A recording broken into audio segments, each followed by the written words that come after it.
Sharing is caring. दोनों भाई नाश्ते की टेबल पर बैठे थे। प्रियंका, मेरा नाश्ता कहाँ है? भाभी, मुझे भी ऑफिस के लिए लेट हो रहा है। इस पर प्रियंका किचन में से दोनों के नाश्ते की प्लेट्स लेकर बाहर आती है।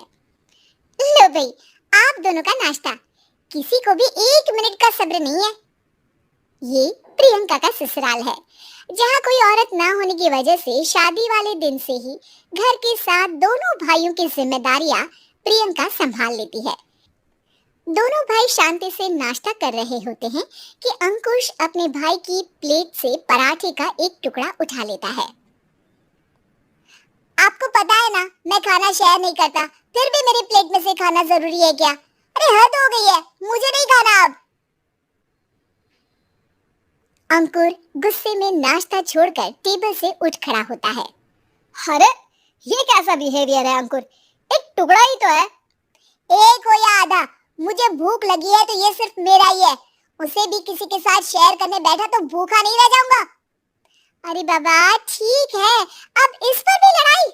दूसरा बना देती हूँ, पर प्लीज ऐसे खाना बीच में छोड़कर मत जाओ, इससे अन्न का अपमान होता है। ओ प्लीज भाभी, ऐसी कोई चीज होती ही नहीं है।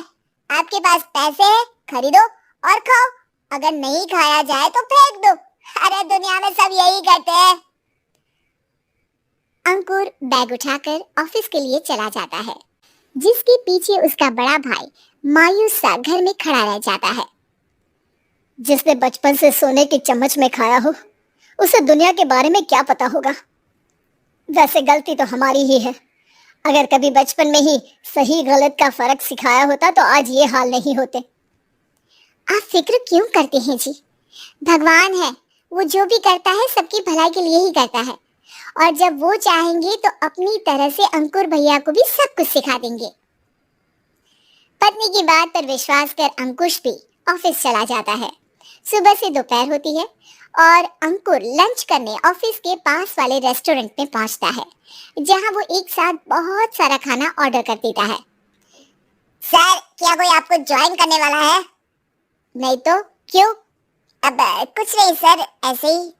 वेटर चला जाता है और कुछ देर में अंकुर का ऑर्डर लेकर वापस आता है, जिस पर अंकुर सब डिशेस में से थोड़ा थोड़ा खाकर बाकी ऐसे ही छोड़कर बिल देकर चला जाता है। वाह भगवान तेरी माया, कहीं कोई एक एक टुकड़े के लिए तरसता रहता है और ये 5 लोगों का खाना ऑर्डर करके एक का भी पूरा नहीं खाते। पैसे वालों की माया।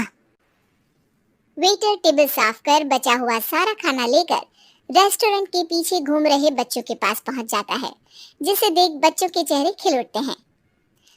वाह, आज इतना सारा खाना आया, थैंक यू भैया, भगवान आपको खाने की फैक्ट्री बना दे। अगर ये फैक्ट्री मेरी होती तो तुम लोगों को कभी किसी का झूठा बचा हुआ खाना नहीं खाना पड़ता।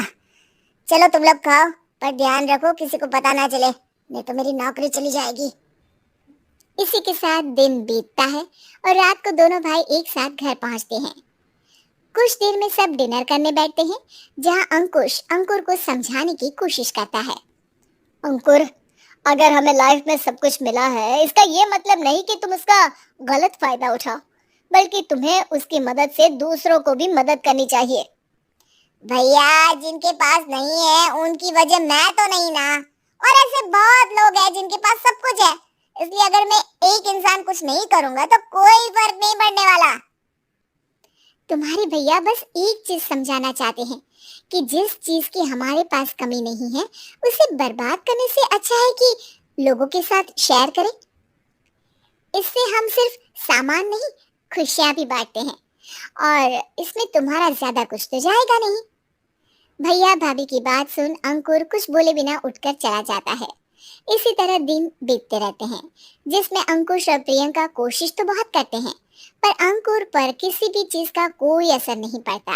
एक दोपहर अंकुर सैंडविच खाते हुए सड़क के किनारे चल रहा होता है, तभी उसकी नजर आइसक्रीम वाले पर पड़ती है और वो सैंडविच सड़क किनारे फेंक आइसक्रीम खरीदने पहुंच जाता है। अब इसे कहते हैं जिंदगी का सुख। जैसे ही अंकुर आइसक्रीम लेकर पीछे मुड़ता है तो एक आदमी को सड़क से वही सैंडविच उठाते हुए देखता है। वो आदमी बहुत कमजोर, गरीब, जैसे बहुत दिनों से खाना ना खाया हो वैसा लग रहा था। अंकुर उसके पास जाकर खड़ा हो जाता है। उसे देखकर आदमी सैंडविच अंकुर की तरफ कर देता है। आपको भी खाना है क्या?